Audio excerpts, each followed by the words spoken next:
Hi everyone, hope you all are doing fine and welcome to a new video. So guys, CMA foundation paper number 1 economics का हमने study note number 4 जो है starting के वो purely हमने complete कर लिए हैं। जिन्होंने नहीं देखे हैं वो प्लेलिस्ट में जाके देख सकते हैं। चारों के चारों स्टडी नोट नंबर जो है वो कंप्लीट हो चुके हैं। आज का जो स्टार्ट करने जा रहे हैं हम स्टडी नोट नंबर 5 और होपफुली इसको भी हम जल्द से जल्द खत्म कर लेंगे। तो चलिए स्टार्ट करते हैं study note number 5। Study note number 5 है गाइस मार्केट। काफी इंपॉर्टेंट चैप्टर है, one of the important chapter in foundation economics. तो मार्केट का मतलब क्या होता है गाइस? गाइस जैसे कि आपने ना अपने आसपास लोकल देखा होगा कि लोकल जो बाजार लगते हैं, जैसे कि मान लीजिए आप संडे मार्केट हो गया या फिर आप एक जो होता है पालिका हो गया या अलग अलग कनॉट प्लेस की जो मार्केट होती है। तो मार्केट का मतलब होता है गाइस एक वो जगह जहां पर दुकानदार अपने सामान को बेचने के लिए आता है और जो ग्राहक है वो सामान को खरीदने के लिए आता है। तो कोई भी एक ऐसी जगह, जैसे कि आपने देखा होगा कि नेहरू प्लेस में भी मार्केट लगती है, तो दुकानदार होते हैं अपने सामान को बेचने के लिए आते हैं वहां पर और खरीदने वाले भी वहां पर आते हैं। तो कोई एक ऐसा जगह जहां पर दुकानदार अपने सामान को बेचने आए और जो ग्राहक है वो सामान को खरीदने आए, ऐसी जगह को हम मार्केट बोलते हैं। तो होप यू अंडरस्टैंड। सबसे पहला है meaning of market. Meaning of market, market is means by which exchange of goods और सर्विसेज, यानी वहां पर सामान के साथ साथ जो सर्विसेज है। मान लीजिए हम है कॉस्ट अकाउंटेंट, हम सीएमए हैं, तो हम अगर किसी की कॉस्ट ऑडिट कर रहे हैं, हम किसी की जीएसटी ऑडिट कर रहे हैं, हम किसी की जीएसटी रिटर्न फाइल कर रहे हैं, तो एक ऐसी जगह पे जहां पर मान लीजिए अलग अलग सीए का ऑफिस हो, सीएमए का ऑफिस हो, सीएस का ऑफिस हो, तो लोग वहां पर आते हो और उनसे सर्विसेज के बारे में पूछते हो कि आपके क्या क्या चार्जेस हो। तो कोई ऐसी जगह जहां पर या तो फिजिकली गुड्स को बेचा जाए या फिर सर्विसेज प्रोवाइड की जाए, ऐसी जगह जहां पर एक्सचेंज होता है यानी आदान प्रदान होता है। हम सेवाएं देंगे, बदले में वो ग्राहक जो है पेमेंट करेगा। Goods and services take place as a result of buyer and seller being conduct contact with one another, यानी कोई भी एक ऐसी जगह जहां पर मित्रों सेलर और जो बायर है वो आपस में क्या होते हैं, मिलते हैं। तो ऐसी जगह को हम क्या बोलते हैं? मार्केट बोलते हैं। चलिए आइए नेक्स्ट करते हैं हम टाइप्स ऑफ मार्केट और classification of market.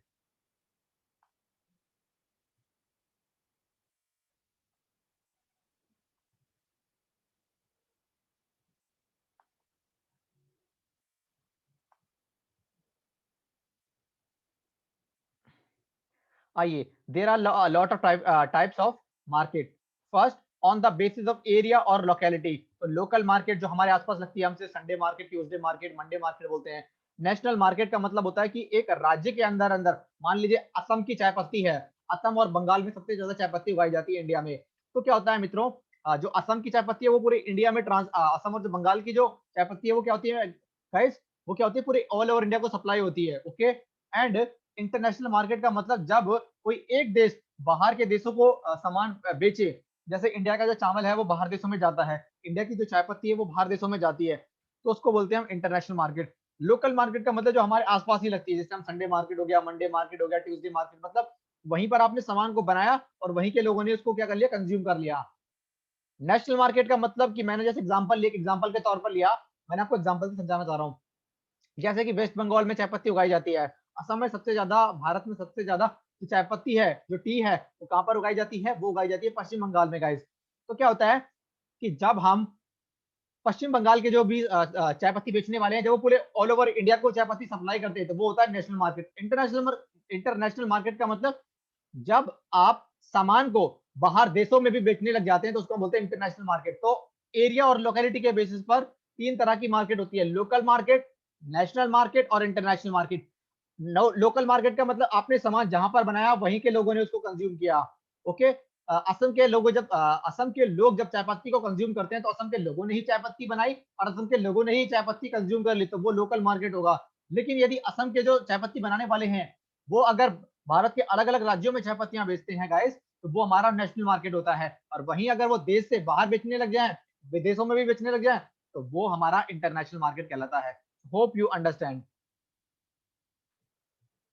Local market, some time a particular commodities exchange in the locality where it is produce, यानी जहां पर आपने जिस चीज को बनाया था वहीं के लोगों ने कंज्यूम कर लिया। असम के लोगों ने चाय पत्ती, अगर असम के लोग ही चाय पत्ती को बनाते हैं और चाय पत्ती खुद ही कंज्यूम करते हैं, तो वो उस एरिया के लिए होगा local market. Then commodities said to have a local market. Vegetable, flower, fruit may be produced and marketed in the same area. यानी आपने वेजिटेबल, सब्जियां, जो फूल हैं, फल हैं, आपने जहां बनाया उसी राज्य के लोगों ने कंज्यूम कर लिया। तो वो लोकल मार्केट होगा। लेकिन अगर बाहर के राज्यों को अगर आप दोगे तो वो नेशनल मार्केट होगा। और यदि अगर बाहर देश भी अगर आप भेजते हो गाइस, तो वो हमारा क्या होता है, इंटरनेशनल मार्केट होता है। कोई भी डाउट है तो you can ask me.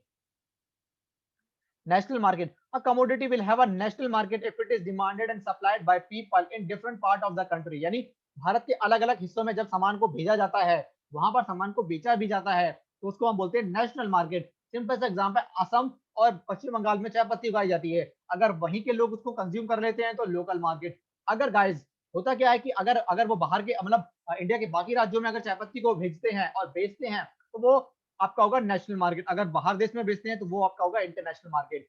Commodity like wheat, sugar, cotton have national market. यानी अगर आप व्हीट उगाते हो, शुगर उगाते हो, चीनी या कॉटन उगाते हो, और अगर आप भारत के दूसरे राज्यों को बेचते हो, तो वो हमारा क्या कहलाया जाएगा, नेशनल मार्केट कहलाया जाएगा।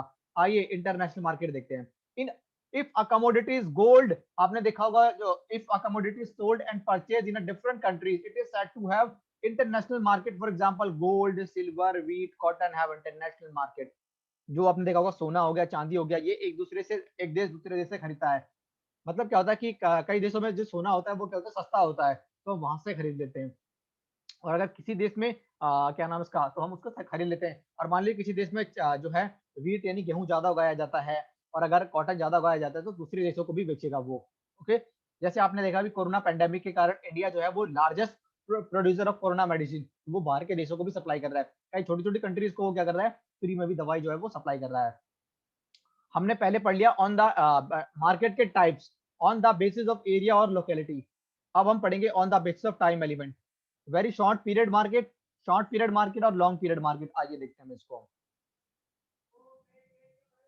चलिए दोस्तों, अगर थोड़े से समय, बहुत ही कम समय के लिए है, तो उसको हम बोलते हैं वेरी शॉर्ट पीरियड मार्केट। अगर वो काफी ज्यादा लंबे समय के लिए है, थोड़ा सा ज्यादा लंबे समय के लिए है, तो उसको हम बोलते हैं शॉर्ट पीरियड मार्केट। अगर वो कुछ ज्यादा ही लंबे समय के लिए है, तो उसको हम बोलते हैं long period market. So hope, ये उम्मीद है कि आपको समझ में आया होगा।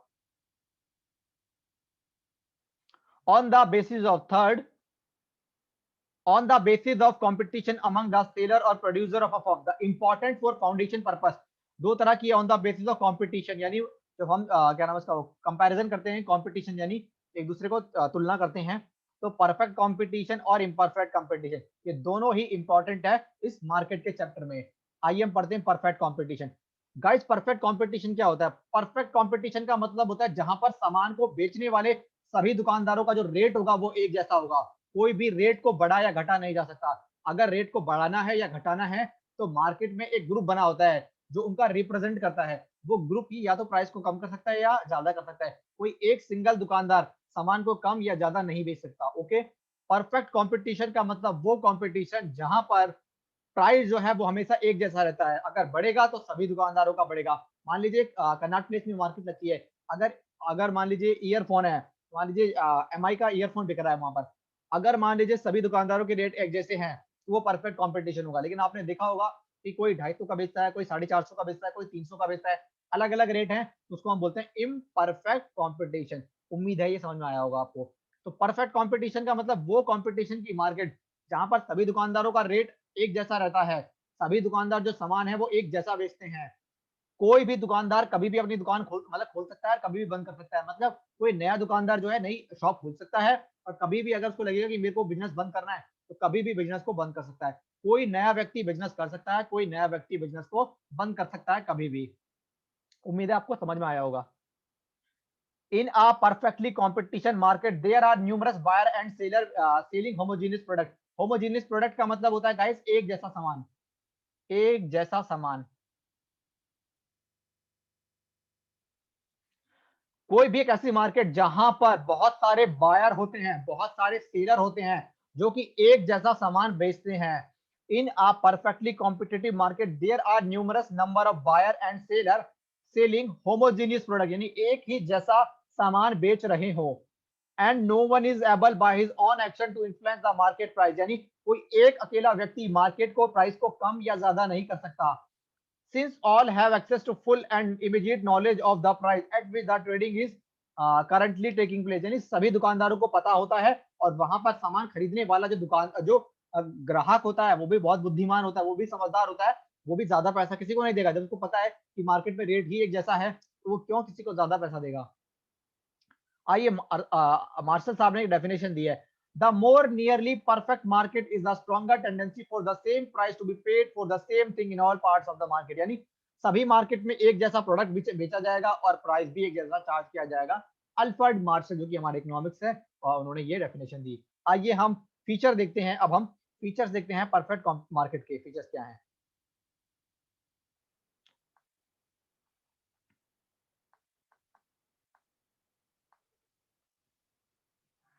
आइए मित्रों, सबसे पहला है large number of seller and buyer. Large number of seller and buyer यानी इस मार्केट में बहुत ज्यादा सामान को बेचने वाले सेलर भी होते हैं और सामान को खरीदने वाले बायर भी होते हैं बहुत ज्यादा।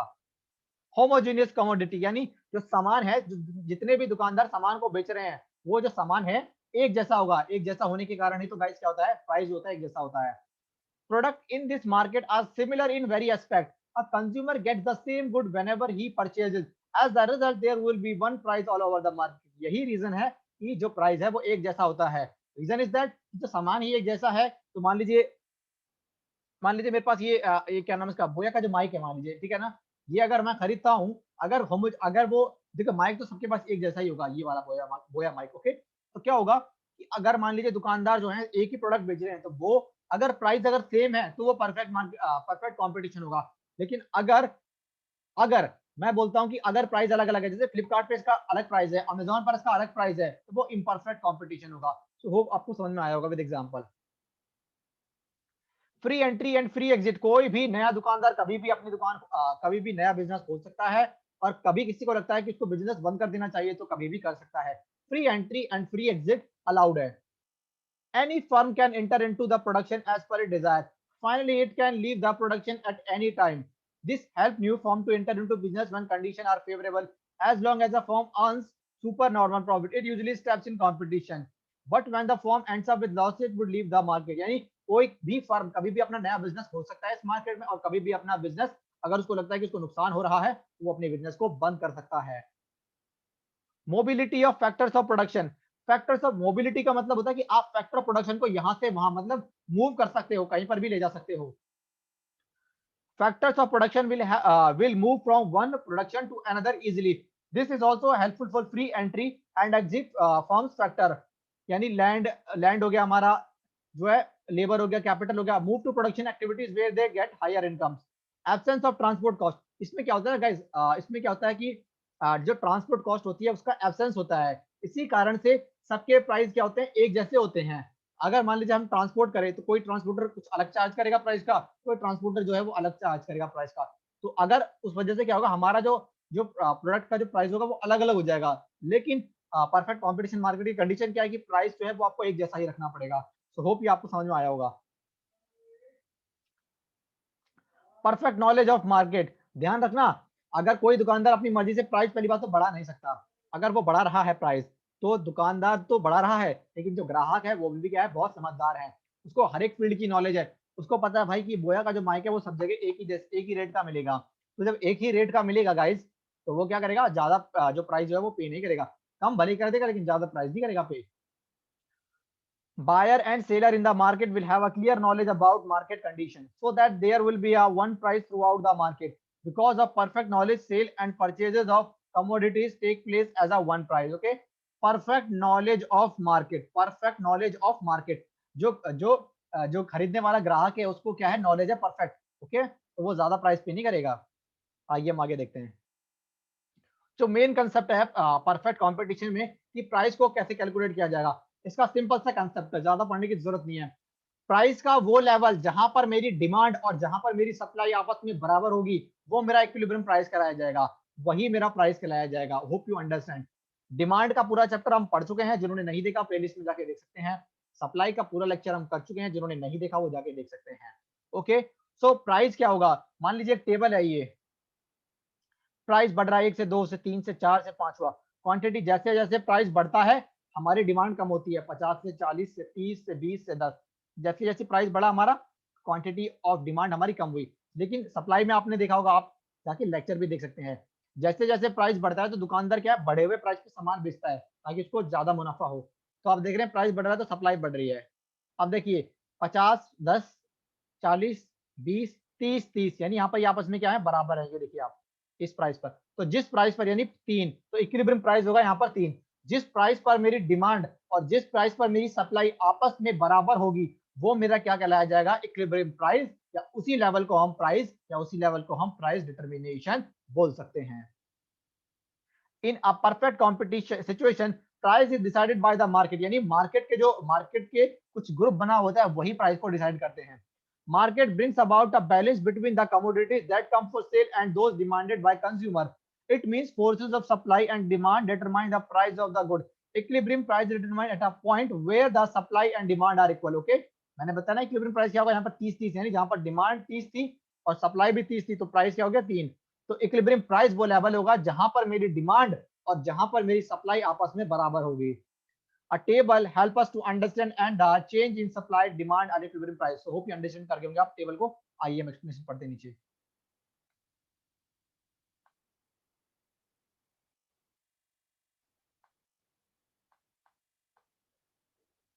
चलिए देखिए, हम इसको डायग्राम से समझते हैं। इस डायग्राम से भी समझ सकते हैं, मैं भी एक और आपकी सहूलियत के लिए बना लेता हूं।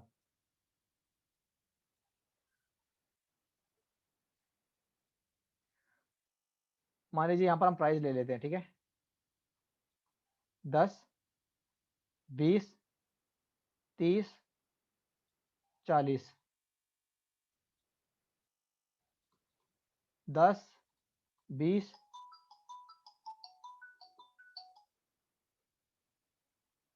30 और 40।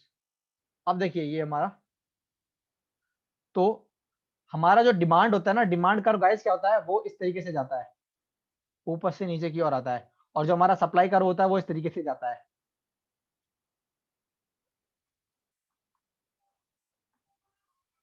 ठीक है। तो क्या होगा यहाँ पर हमारा, ये जो प्राइस हमारा 30 है और जो हमारा जो डिमांड है यानी क्वांटिटी जो हमारी 30 है, तो ये जो हमारा लेवल होगा वो हमारा ई होगा, इक्विलिब्रियम लेवल। और यहीं पर ये हमारा डिमांड जाएगा और ये हमारा क्या होगा, सप्लाई। ये हमारा एसएस से हमारा सप्लाई और डीडी से हमारा क्या हो जाएगा, डिमांड हो जाएगा। तो होप यू अंडरस्टैंड, यही बताना चाह रहे हैं, ये 30 है हमारा। तो जहां पर ये मिला, होप यू अंडरस्टैंड, प्राइस को आप 10-20 भी ले सकते हैं, लेकिन हमने जो प्राइस लिया था एग्जांपल में, जैसे आपने देखा होगा एग्जांपल में 1 2 3 मैंने 10 20 30 40 ले लिया अपने एग्जांपल के लिए। अगर हम बुक के ही एग्जांपल को देखें तो बुक में उन्होंने 1 2 3 4 5 और ये आपकी क्वांटिटी 10 20 30।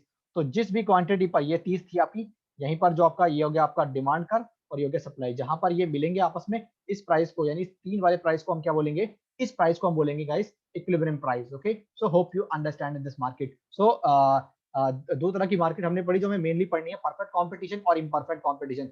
वो कंपटीशन जहां पर प्राइस को बढ़ाया या घटाया नहीं जा सकता किसी एक दुकानदार की इच्छा से, तो वो परफेक्ट कंपटीशन होती है। कोई भी व्यक्ति फ्री में मतलब अपना नया बिजनेस खोल सकता है और जब चाहे उसको लगता है वो बिजनेस बंद कर सकता है। ओके, यहाँ पर प्राइस जो प्रोडक्ट है, एक ही तरह के प्रोडक्ट बिकते हैं, होमोजीनियस प्रोडक्ट। ओके, कोई भी कभी भी आ सकता है, कोई भी कभी भी जा सकता है, कोई इस पर पाबंदी नहीं है।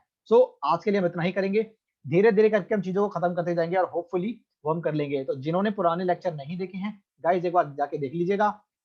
इकोनॉमिक्स के और बिजनेस खत्म होने के बाद हम क्या करेंगे, फिर हम एमसीक्यू सीरीज स्टार्ट करेंगे और पास्ट ईयर के पेपर स्टार्ट करेंगे। Okay, so that's all about in this video. Bye guys.